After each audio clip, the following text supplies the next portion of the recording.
అదే RTV app వార్తల్ని క్షణాల్లో చదివే అవకాశం ఉంటుంది. ఒక న్యూస్ పేపర్, ఒక టెలివిజన్ ఛానల్ మీ చేతుల్లో ఎప్పుడూ ఉంటాయి. ఎవరైనా అనారోగ్యం పాలైతే ఏ వైద్యుడి దగ్గరికి వెళ్తే ఆ రోగం నయమవుతుంది అన్నటువంటి అనుమానం వారిని వెంటాడుతుంది. కాకపోతే శ్రీకాకుళం జిల్లాలో మెడికల్ కన్సల్టెంట్గా గత 17 సంవత్సరాలుగా ఈ జిల్లాలో ఎవరికి అనారోగ్యం వచ్చినా నేనున్నాను అని భరోసా ఇవ్వడమే కాకుండా ఆ రుగ్మతకు సంబంధించిన వైద్యుడి దగ్గరికి స్వయంగా తీసుకువెళ్ళి ఆ రోగులు నయం చేసేందుకు తనదన్న ముద్ర వేసుకున్నటువంటి రాజు మెడికల్ కన్సల్టెంట్ మనతో ఉన్నారు. చూస్తే కనుక ప్రస్తుతం ఎవరికి ఎప్పుడు ఏ విధంగా ఏ అనారోగ్యం సోకుతుందో తెలియదు, ఏ డాక్టర్ దగ్గరికి వెళ్ళాలన్నటువంటి డైనమా వాళ్ళు వెంటాడుతుంది.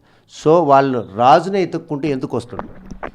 మేము గత 17 సంవత్సరాలు బట్టి కూడా శ్రీకాకుళంలో మా ప్రస్థానం మెడికల్ రిప్రజెంట్గా స్టార్ట్ అయింది. మెడికల్ రిప్రజెంట్తో ఉన్నటువంటి ఈ అనుబంధంతో జిల్లాలో ఉన్నటువంటి నలుమూలలో ఉన్నటువంటి డాక్టర్లందరినీ మనం కలవడం, వైజాగ్ నుంచి ఎవరైతే సూపర్ స్పెషలిస్ట్ డాక్టర్లు ఇక్కడికి వస్తున్నారు, ఎవరైతే కొత్తగా అప్గ్రేడెడ్గా డాక్టర్స్ ఎండీలు కానీ డిఎంఎల్ కానీ కిడ్నీ స్పెషలిస్టులు కానీ ఇలాగ గ్యాస్ట్రోలు కానీ ఎవరెవరు వస్తున్నారు అనే దాని మీద నిత్యం నేను డాక్టర్లతో ఉండి అప్డేట్ అవ్వడం వల్ల వాళ్ళ తాలూకు స్టేటస్లు కానీ ఆ డాక్టర్ ఏ ప్లేస్కి వస్తున్నాడు ఎక్కడున్నాడు అని తెలుసుకోవడం వల్ల ఉండడం వల్ల ఆ కన్సర్న్ పర్సన్స్ ఊర్లో ఉన్నటువంటి ప్రజలు కానీ సర్పంచులు కానీ ఎంపీటీసీలు కానీ హెల్త్ వర్కర్స్ కానీ మిగతా లోకల్ పీపుల్స్ కానీ వివిధ గ్రూపులకు నేను షేర్ చేయడం వల్ల వాళ్ళు నాకు అప్రోచ్ అయ్యి ఏదో ఊరు నుంచి ఉండడం వల్ల దగ్గరలో వాళ్ళు ఎక్కడో వైజాగ్లో ఎక్కడో ఇచ్చాపురంలో ఉంటారు, వాళ్ళు మనకు ఫోన్ చేయడం వల్ల శ్రీకాకుళంలో ఓపీ కావాలంటే వాళ్ళు వచ్చినప్పటికే 12 అవుతుంది. ఇది ఎలా సాధ్యమైంది? డాక్టర్ అపాయింట్మెంట్ కావాలంటే రోగికి రోజుల తరబడి నిరీక్షించాల్సిన పరిస్థితి. ఓవైపు కోవిడ్ ప్యానిక్ సిస్టమ్ రోజుల్లో కూడాను డాక్టర్లు అందుబాటులో లేని పరిస్థితి. ఇటువంటి పరిణామాల్లో ఒక డాక్టర్ని రోగికి అనుసంధానం చేయాలంటే ఆ డాక్టర్ టైమింగ్స్ కూడా తెలియాల్సింది. రోగికి వచ్చినటువంటి ఆ సివియారిటీ నేపథ్యంలో డాక్టర్ వద్దకి అప్రోచ్ కావాలంటే ఆ సమయాభావం ఎలాగ మీకు కుదురుతుంది? నేను ఇదే ఫీల్డ్లో 9 to 9 నేను ఇదే పనిలో ఉంటానండి. ఇంకా వేరే యావిగేషన్స్ గట్రా నేనేం పెట్టుకోను. ఎందుకు ఎలా సాధ్యం అని అంటే, ఒక రోగి మనకి ఇది ప్రాబ్లం అని అప్రోచ్ అయిన వెంటనే ఒక ఉదాహరణకి ఒక కడుపు నొప్పి అనుకొని ఒక రోగి ఎవరో ఒక సంబంధిత వ్యక్తి ద్వారా మన దగ్గరికి వచ్చాడంటే కడుపు నొప్పి రావడానికి కారణం ఏమిటి అని తెలుసుకోవడానికి ఒక సోనోగ్రఫీ, అల్ట్రాసౌండ్ సోనోగ్రఫీ మనం ముందుగా చేయగలుగుతానండి.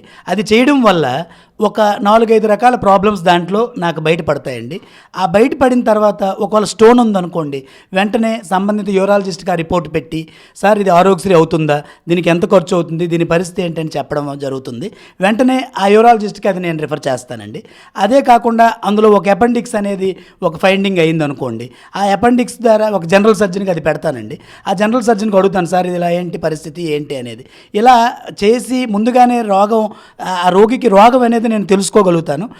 నాకు కూడా డాక్టర్స్తో ఉన్న రిలేషన్ వల్ల వాళ్ళ అందరూ కూడా రాజు అనేవాడు 15 సంవత్సరాలు బట్టి మాకు కలుస్తున్నాడని ఒక అభిమానంతో వెంటనే ఫోన్ ఎత్తి, రాజు ఇది మనకు అవుతుంది రండి అని చెప్తే మనం దానికి ఆరోగ్యశ్రీ ఉంటే ఆరోగ్యశ్రీ, దానికి ఇన్సూరెన్స్ ఉంటే ఇన్సూరెన్స్, పేషెంట్ కన్వీనియంట్ బట్టి వెంటనే వాళ్ళ దగ్గరికి పంపించి తక్కువ సమయంలో, అంటే దానికి టైం వేస్ట్ అవ్వకుండా, ఇప్పుడు ఉదాహరణకి అపెండిసైటిస్ ఉందండి, 24 గంటల్లో దాన్ని ఆపరేషన్ చేయాలి. మనకి ఇప్పుడు కడుపులో నొప్పి వచ్చి డాక్టర్ దగ్గరికి వెళ్ళి చూసి చేసి తర్వాత స్కాన్ చేశాను అనుకోండి, అప్పటికో 12 గంటలు వేస్ట్ అవుతుంది.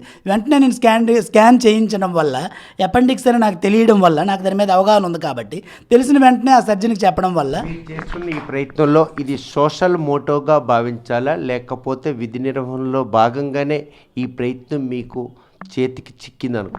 నేను విధి నిర్వహణలో భాగంగా సోషల్ సర్వీస్ అని నేను అనుకుంటున్నానండి.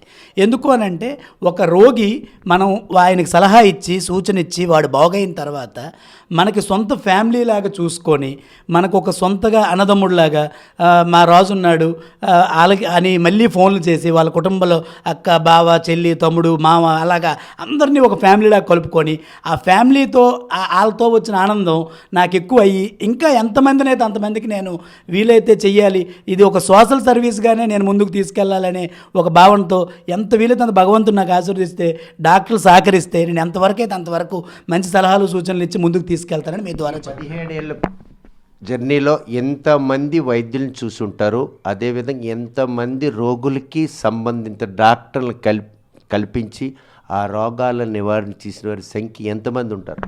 సుమారుగా రోగాలు నేను చేసిందైతే సార్ ఈ ఏళ్లలో ఈ 15 ఏళ్లలో సుమారుగా ఒక 2 నుంచి 3 వేల మందిని నేను డాక్టర్స్ దగ్గరికి తీసుకెళ్ళి ఉంటాను సార్. నేను డాక్టర్స్ అయితే జిల్లా మొత్తంలో వైజాగ్, విజయనగరం, శ్రీకాకుళం జిల్లా మొత్తంలో మినిమం 250 నుంచి 300 మంది డాక్టర్స్తో వాళ్ళ ఫోన్ నెంబర్స్, కాంటాక్ట్స్తో నేను ఉన్నాను సార్.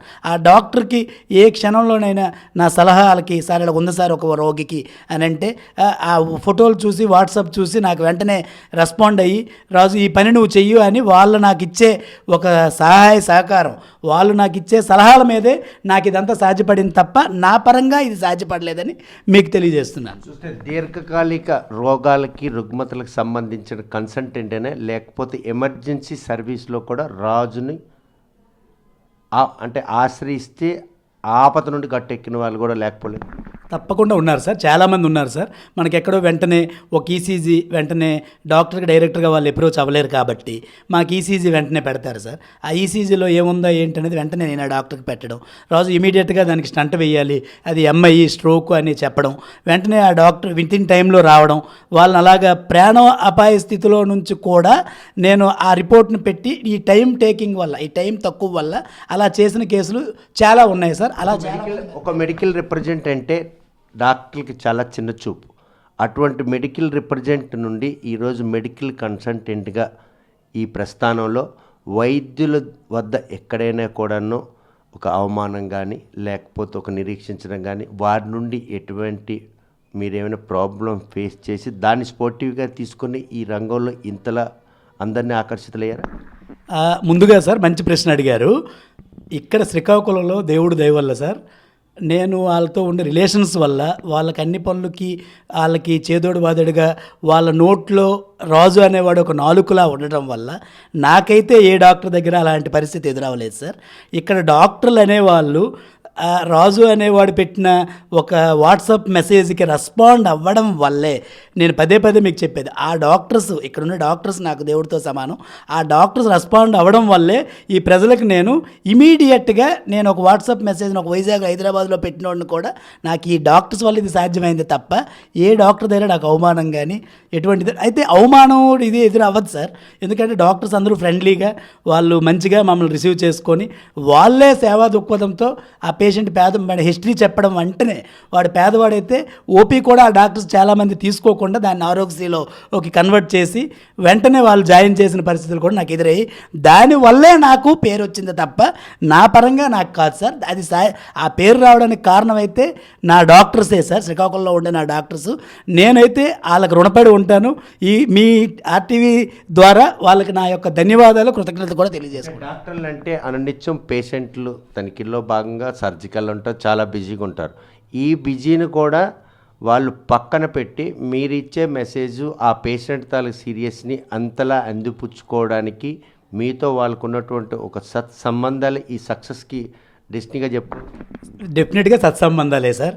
డాక్టర్స్ వాళ్ళకు ఒక సరదాగా ఒక విషయం ఉన్నా కూడా వెంటనే వాళ్ళు నాకు ఏ అవసరంకి ఫోన్ చేసినా నేను వెంటనే వాళ్ళకి సంబంధించిన ఏ వర్క్ అయినా కూడా నా తాలూకా సొంత పనులు పక్కన పెట్టైనా కూడా నేను ఈరోజు ఇలా ఉండడానికి కారణం డాక్టర్స్ కాబట్టి వాళ్ళ పనికి నేను అలా ఉంటాను కాబట్టి నా మెసేజ్ని వాళ్ళు రెస్పాండ్ అయ్యి నాకు హెల్ప్ చేస్తున్నారు సార్. చూస్తే కనుక ఒక మెడికల్ రిప్రజెంట్గా తన ప్రస్థానాన్ని మొదలుపెట్టినటువంటి రాజు మాత్రం ఎవరికైనా ఇటువంటి రోగం వచ్చినా ఆ రోగానికి సంబంధించిన వైద్యులు ఎవరైనా కూడా తెలుసుకోవాలంటే ఆయన సంప్రదిస్తూనే ఉంటారు.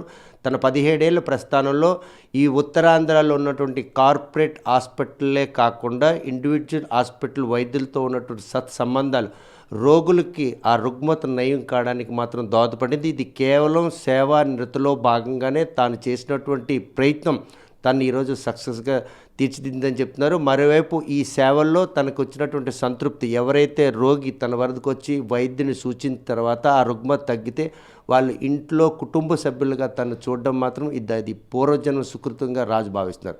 మరి ఈ విషయంలో రోగులందరికీ సహాయపడుతున్న రాజు మరి ఇంకెంతమందికి వారికి వచ్చినటువంటి రోగాన్ని నయం చేసేందుకు దోహదపడతాడో ఆశిద్దాం. వీడియో జర్నలిస్ట్ రామకృష్ణతో సత్యం, ఆర్టీవీ శ్రీకాకుళం. మరిన్ని వీడియోస్ కోసం ఛానల్ ని సబ్స్క్రైబ్ చేయండి, లేటెస్ట్ అప్డేట్స్ కోసం వాట్సాప్ ఛానల్ ని ఫాలో చేయండి అండ్ లింక్ డిస్క్రిప్షన్ లో ఉంది.